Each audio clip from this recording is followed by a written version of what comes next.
Last week, I was running my full day Databricks workshop at the DataTune conference. And for those of you that missed it, there was a mid level engineer there that raised her hand and asked a seemingly innocent question. When should we use managed versus external Unity catalog tables? Because my L5 that's new to the company insists on all external. I looked at the room and told them the absolute uncomfortable truth. I've seen that question answered incorrectly end up resulting in a $15,000 Databricks bill that they couldn't justify. So, most of these certified data engineers out there end up treating this as a syntax preference. They look at the Databricks documentation, see the word managed, and think, great, fewer scripts for me to write, let Databricks handle the folders, and if that's your mindset, you're not an engineer, you're a liability to the company that's making decisions based on pure documentation. A Unity catalog managed Delta table is not just metadata managed, it's lifecycle managed. Unity catalog owns exactly where your data lives in your cloud tenant, and it dictates exactly what happens to those physical files when the table object changes. Today, we're going to do a forensic architectural audit on managed versus external tables, and I'm not going to read you the documentation. I'm going to show you exactly how this single technical decision fundamentally alters the financial elasticity, the operational survivability, and the strategic independence of your entire company. Let's establish the baseline. What are we actually talking about here when we say managed versus external? Many engineers think that this is just the presence or absence of a location clause in a create table statement. Senior and staff engineers understand that it's a fundamental fork in your governance and security model. And there's trade-offs to both. When you create an external table, you act as the architect. You are explicitly dictating a logical, human-readable directory structure, like an S3 bucket. You own the IAM roles, you own the bucket, and the Unity catalog is basically just a governed pointer. When you create a managed table, Unity catalog completely subsumes the storage layout. To prevent path collisions, it utilizes UIDs, or universally unique identifiers, for its foundational folder structures. That way, Databricks turns your clean business logic into a cryptographic hash. Your physical cloud path becomes a string of alphanumeric characters, and then the UID is the primary mechanism of vendor lock-in. The critical mapping between your logical business name and the physical cryptic UID path exists exclusively within the proprietary Unity catalog metastore backends. Now, if you are all in on Databricks, then this is great, right? It gives you less things to have to manage. It's handling all of the possible collisions, and you don't have to worry about it. But to actually secure a managed table deployment, your security team is going to intentionally deny humans and non-governed systems direct access to that metastore root. And Databricks explicitly tells you to do this to avoid bypassing access controls. That single security decision is what it keeps you from looking down the bucket. It's what turns managed versus external into actual money, actual blast radius, and actual lock-in. Now, let's break down the actual cost of getting this wrong across the three pillars. So for those of you that don't know about Gamble Data, we have three pillars that we operate on: code to cache, strategy greater than syntax, and finally, anti-fragility. Now, for our code to cache, the financial architecture of a data platform is defined by how third-party engines like Snowflake, SageMaker, or Tableau read your raw data. If your data is locked in a managed table, you're paying a massive compute task. There are two ways that this bleeds into your budget.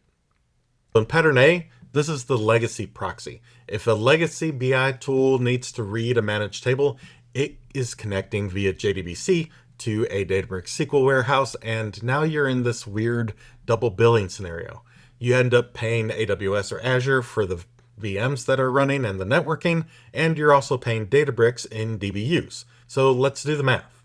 Databricks serverless SQL price is roughly 70 cents per DBU. A medium serverless warehouse burns 24 DBUs an hour, and that's about $16.80 an hour if your BI dashboard does full unoptimized refreshes all day. Then you're subsidizing that Databricks control plane just to look at your own bytes.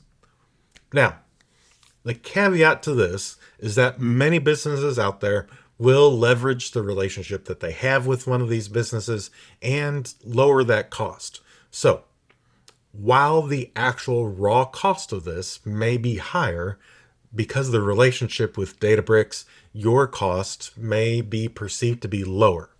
Now, pattern B, the modern API illusion. So in Databricks, we'll tell you, just use our open APIs and credential vending. And with this, external engines bypass Databricks compute entirely and scan the raw Parquet files directly using short-lived tokens. That all sounds like 0 DBU interoperability, right? Wrong. There are hidden microtaxes. To let external Iceberg clients read your managed data tables natively, you have to turn on universal format or uniform. Uniform then forces your Databricks ingestion cluster to asynchronously generate native Iceberg metadata alongside the Delta transaction log. This ends up consuming extra data engineering DBUs during that core ingestion phase. Your read operations might bypass the matter, but your write operations, your write pipelines, are financially penalized to maintain that external readability. Plus, Unity Catalog strictly throttles API calls. High concurrency BI tools will hit those limits, queue up, and then inflate your third-party compute bill while they end up sitting idle waiting for credentials. So the obvious answer is to use external tables, right? Bypass the API gateway entirely, 0 DBU, read tax. Well, again, here's that dirty secret that they don't tell you. External tables end up having this maintenance tax. So Unity Catalog has an incredible AI-driven feature called predictive optimization. It automatically evaluates tables and runs optimize and vacuum using serverless compute to keep file sizes just right. Crucially, predictive optimization is exclusively available for managed tables. This is something that I mentioned in that full day workshop for those of you that were there. You heard me talk about, one, the importance of vacuuming and optimizing those tables, and two, that a lot of this happens under the hood if you're using managed tables. So if you are doing that, it explicitly doesn't apply to those external tables. If you're using external tables and you don't build, schedule, and pay DBUs for manual maintenance jobs, your jobs will rapidly fracture into millions of tiny kilobyte-sized files where AWS is charging S3 API fees for every 1,000 GET requests. A single full table scan on a fractured external table by an external engine will generate millions of billable S3 GET requests while it quietly eclipsing the base storage costs of the data itself. So, you don't eliminate the compute tax with external tables, you simply are shifting that from a read time penalty to a manual write time maintenance penalty. So, we have pillar 2, anti-fragility. This is talking about the blast radius here. Let's talk about survivability. What is your exact disaster recovery SLA when a junior engineer comes in and accidentally drops a table on a massive production table? The mechanical response here dictates whether you fix it in 30 seconds or spend your weekend on a severity 1 incident call. So we have the managed table drop. When you drop a managed table, Databricks initiates a decoupled soft delete sequence. At minute 0, the active link in the metastore is severed. Dashboards break, pipelines throw errors, but the physical data in your bucket remains entirely untouched. For exactly 7 days, or 168 hours, you have a clean recovery window. Run the undrop table command, and the metastore instantly reverses the tombstone state, and you're back up. 0 data movement and instant RTO. But Listen to me carefully. There are massive forensic limitations here that the documentation buries. While the core metadata is restored, primary and foreign key constraints are permanently destroyed during that initial drop operation and are not recovered by the undrop command. You better have version controlled runbooks to manually execute some alter table add constraint scripts post recovery. And what happens on day 8? That is your anti-fragility cliff.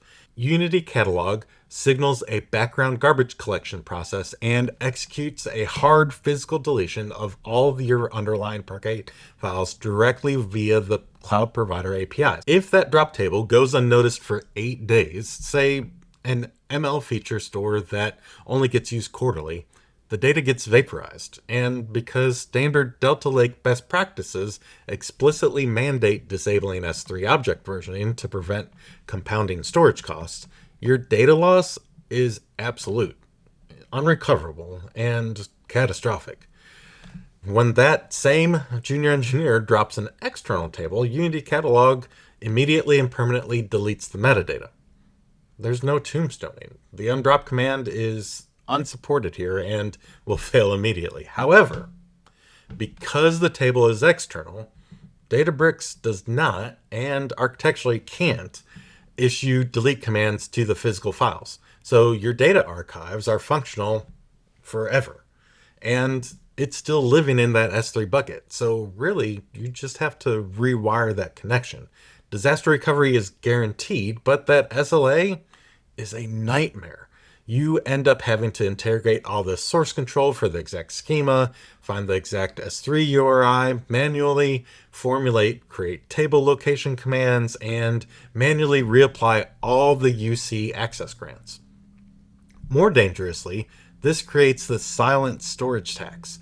Over years, engineers create and drop external tables. The metadata, well, it vanishes, but petabytes of orphaned Parquet files end up sitting in S3 indefinitely because routine vacuum commands can no longer get to them. You're going to bleed thousands of dollars monthly paying for data that absolutely no system is tracking. And that's kind of the detail that we talked about in that full day workshop. Now, strategy is greater than syntax. This is going to be your migration tax. Enterprise architecture must be designed with an inherent exit strategy. Let's say your CFO walks in tomorrow, mandates a complete extraction from Databricks, and you have to do it within 18 months due to contract disputes. If your 500 terabytes of production data is managed tables, you are about to pay the ultimate migration task. Remember that because a new external catalog engine like AWS Glue or Apache Polaris can't logically interpret those without constant dependency on that Databricks API, you have to physically unwrite the data into human readable prefixes. Extracting that 500 terabytes cannot be archived via a simple metadata pointer switch. So you end up being forced to execute these massive deep clone or create table as select operations utilizing Databricks compute. You're going to end up burning thousands of DBUs continuously for days just to handle that network I/O and duplicate half a petabyte of data.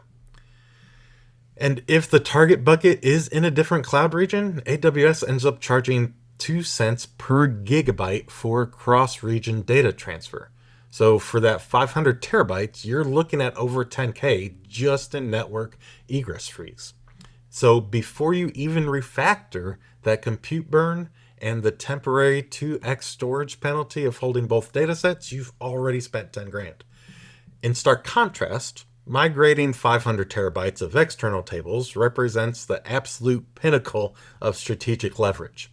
The data already resides in human-readable cloud storage paths governed by IAM policies. The exit strategy ends up being trivial. You absolutely just register the existing S3 bucket paths in your new target catalog system. The new engine crawls the existing Delta logs and immediately begins serving queries. zero data movement, zero DBUs burned, and zero operational downtime. But how many of you out there are anticipating to ever migrate off of Databricks into Snowflake? So, phase 4 is the verdict, the Medallion blueprint. So what's the production grade standard? You can't use this simplistic 0-1 binary applied answer across your platform. The forensic evidence demands a complex strategy. So, for your transient high churn layers, your bronze and silver zones, I'd recommend using managed tables. Now, I did just say managed tables might lack, but this intermediate data is highly transient and can be entirely reprocessed from source systems. The automated lifecycle cleanup prevents the silent storage tax of orphaned files, and it lets predictive optimization seamlessly handle the high velocity and fragmentation of streaming ingestion without requiring manual engineering oversight. Now, for your core enterprise assets and all of your sovereign consumption layers, so your gold, your platinum, those types of layers, all of your aggregations, use external tables. For the immutable, highly refined data sets that serve as the definitive single source of truth for your enterprise, absolute storage sovereignty is paramount. So all of your master data, your gold records, all of your aggregated stuff, all of that, those can be external tables. You end up willingly absorbing that operational overhead and DBU cost of running manual optimize and vacuum jobs to guarantee that the data remains physically structured in human readable paths. This ensures that third-party engines can read the data with maximum efficiency and guarantees that you maintain the strategic leverage to migrate away from vendor at zero cost and zero downtime. Now, alternatively, depending on your strict governance model, you can invert this. External for bronze to guarantee raw data sovereignty, and managed for gold where predictive optimization handles that heavy BI read churn. The key is intent and documented risk acceptance. So again, the answer here is complex, and it's important that you understand and document all the pros and cons of your specific use case. Now, if you want to survive in this industry, you need to stop acting like a syntax tutor and start thinking like a CTO. Now, I put together this Director's Unity Catalog Decision Matrix. It's the exact framework that I use to audit client architectures and decide when to lock data into Databricks and when to keep it sovereign. You can download it at the description below. And if you want your team to go through the same full-day Databricks workshop that I just delivered at DataTune, reach out to me at chris.gamble@gambledataengineering.com.